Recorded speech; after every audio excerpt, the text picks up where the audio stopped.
और गुरुजनों का मान सम्मान तो ताक पे ही रख देते हैं। इसी विषय को मद्देनजर रखते हुए मैंने एक पुस्तक निकाली है, परीक्षा में नकल, महामूर्खता और देशद्रोह। क्योंकि हमारे समाज में ये है कि नकल करने में भी अकल की आवश्यकता होती है, अर्थात नकल करना अकलमंदी का काम है। और कई जगह तो प्रचलित है कि जैसे आटे में नमक आवश्यक होता है तो परीक्षा में नकल आवश्यक होती है। कई बार कहा जाता है कि भाई नकल कराना, पास कराना बच्चे को दे तो परोपकार का काम है। लेकिन मेरा अनुभव ये रहा है, मेरे स्टूडेंट लाइफ का भी अनुभव है, अध्यापन का भी, कि नकल आटे में नमक नहीं, आटे में जहर है। खाओगे क्या? बच्चों से मैं पूछता हूं कि नकल आटे में नमक नहीं, नकल आटे में जहर है, खाओगे क्या? नकल अकलमंदी नहीं, महामूर्खता है। क्या महामूर्ख कहलाओगे क्या? कोई महामूर्ख कहलाना पसंद नहीं करता, जहर खाना कोई पसंद नहीं करता। वो बात अलग है कि बच्चे उसको आम चीज मान लेते हैं। आम चीज मान के बच्चे नादान हैं, और जब नादानी जब सिर चढ़ के बोलती है तो परीक्षा केंद्रों में ऐसे सीन आपको दिखाई देते हैं कि 2-2, 3-3, 4-4 मंजिलों तक बच्चे चढ़ जाते हैं जान की परवाह किए बिना। हैरान हूं मैं इन आत्महत्या के दीवानों को देख के, नकल के जहर पीने पिलाने वालों को देखकर। और कई साथी नहीं बल्कि जो समाज है वो कहता है कि भाई नकल तो रघुकुल रीत की तरह से सदा से चली आ रही है, और जो हीरो बनकर रोकते इसे उनकी तो जान जा रही है। अगर अकलमंद हो तो आंखें बंद कर लो, नहीं तो मरोगे। इन नकलची मूर्ख बिगड़ैल बच्चों से अकेले कैसे लड़ोगे? ये इन सब पुस्तक में शामिल है ये कविताएं। और मैंने शिक्षा मंत्री जी से, मुख्यमंत्री जी से, अपने भिवाड़ी बोर्ड जो अध्यक्ष हैं चेयरमैन सर डॉक्टर जगबीर जी, उनसे भी मैंने मुलाकात की। सचिव राजीव प्रसाद जी, उनसे भी मुलाकात की। उनसे मैंने कहा कि देखो सर, आज के समय जो चल रहा है, गुरुओं का अपमान है ये नकल, और मैं एक गुरु आपसे अनुरोध करने के लिए आया हूं कि इस पुस्तक को पूरे हरियाणा में भेजा जाए। और उन्होंने बहुत ही अच्छा रिस्पॉन्स दिया, आशीर्वाद दिया चेयरमैन साहब ने, और इसका विमोचन किया। अपने जिला शिक्षा अधिकारियों की जो मीटिंग थी पूरे हरियाणा की, वहां इसका विमोचन हुआ 2 दिन पहले। और आपको जो थैले मिलेंगे सुप्रीडेंट्स के, सभी थैलों में पूरे हरियाणा के उनमें डाल दी गई है ये पुस्तक। फ्लाइंग के जितने पैकेट हैं सभी पैकेटों में ये आ चुकी है। मतलब पूरे हरियाणा में हमारे गुरुजनों का जो मान सम्मान बचाने के लिए जो प्रयास है वो आप सबके सामने अभी आ जाएगा। आप सभी का मैं रिस्पॉन्स चाहता हूं। ये पुस्तक मेरी नहीं है, ये पुस्तक आप सभी की है। मैं यहां प्रचार करने के लिए नहीं आया हूं, यहां मैं अपना और आप सभी का मान सम्मान बचाने के लिए आया हूं। विधि से लिखी गई पुस्तक है। अगर बच्चा शुरू से लेकर लास्ट तक एक बार पढ़ ले, मन से पढ़ ले, तो मेरा मानना है कि वो बच्चा नकल नहीं करेगा। गुरुजन भी अगर शुरू से लेकर लास्ट तक अगर पूर्वाग्रह छोड़कर पढ़ ले, अगर कोई पूर्वाग्रह के शिकार है तो वो तो शायद हो सके नहीं पढ़ पाएंगे, लेकिन ऐसा हमारे गुरुजनों में नहीं है। गुरु को ब्रह्मा माना गया है, विष्णु भगवान से बढ़ के उठते हैं। तो आप सभी से मेरा अनुरोध है, इसमें 2-3 कविताएं हैं, 9 कविताएं हैं वैसे तो, लेकिन 2-3 कविताओं को तो आप जब जाते हो सेंटर पे, वहां जाके आप पढ़ के या सुना भी सकते हैं।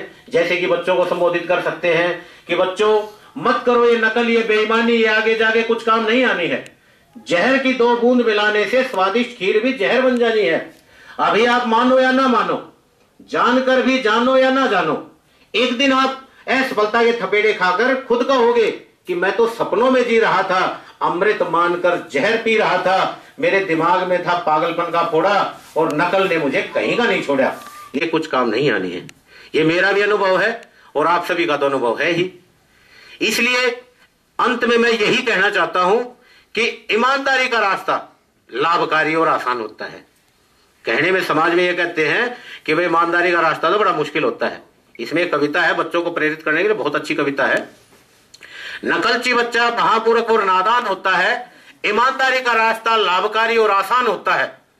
छोड़ो छोड़ो ये नकल के गोरख धंधे, ये बना रहे तुम्हें मूर्ख और अंधे। सच्चे मन से पढ़ने वाला ही विद्वान होता है, ईमानदारी का रास्ता लाभकारी और आसान होता है। मैं शुरू की कुछ हेडलाइन पढ़ रहा हूं, बाकी तो अंदर आपके सामने होगी। नकल देशद्रोह कैसे है। केवल 2 लाइनें पढ़ के मैं अपनी वाणी को विराम देना चाहता हूं।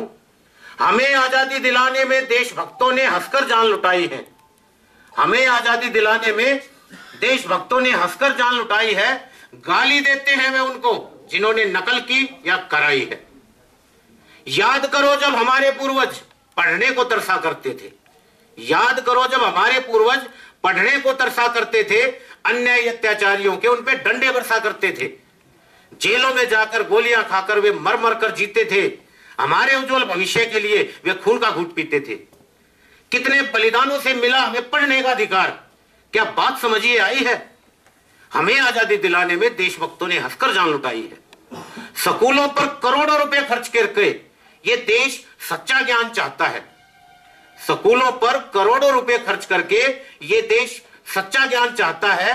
हमारी रक्षा उन्नति के लिए जवान सीमा पर खून बहाता है। मैंने तो अपना काम पूरा किया, अब बारी आपकी आई है। हमें आजादी दिलाने में देशभक्तों ने हंसकर जान लुटाई है। धन्यवाद।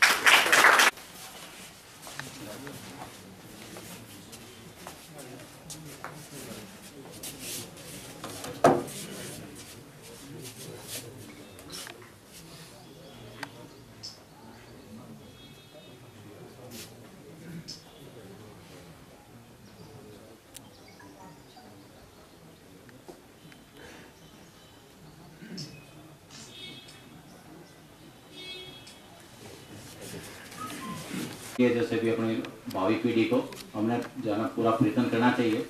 और आप लोग अच्छे से समझ सकते हैं कि सबसे पहले आउटसाइड डिस्टर्बेंस को जो है कंट्रोल करना बहुत ज़रूरी होगा। ये बहुत ही परमावश्यक है। अब मैं आमंत्रित करता हूँ मैडम सुनीता रोहिल जी को, जिला शिक्षा अधिकारी झज्जर।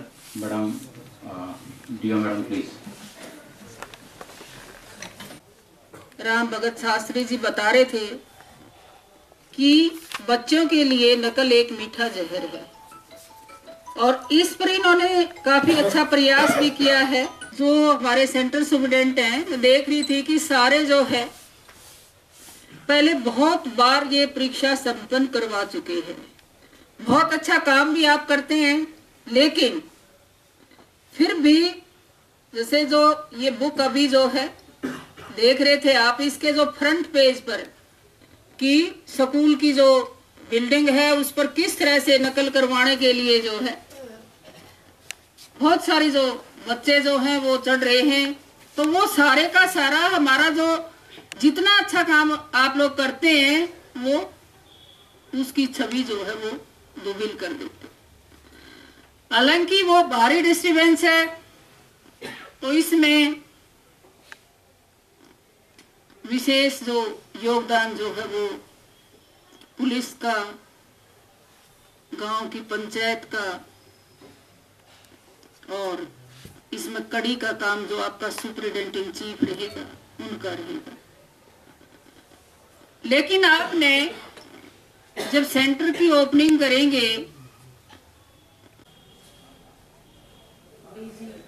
मैडम की ओर से कि कोई भी बच्चा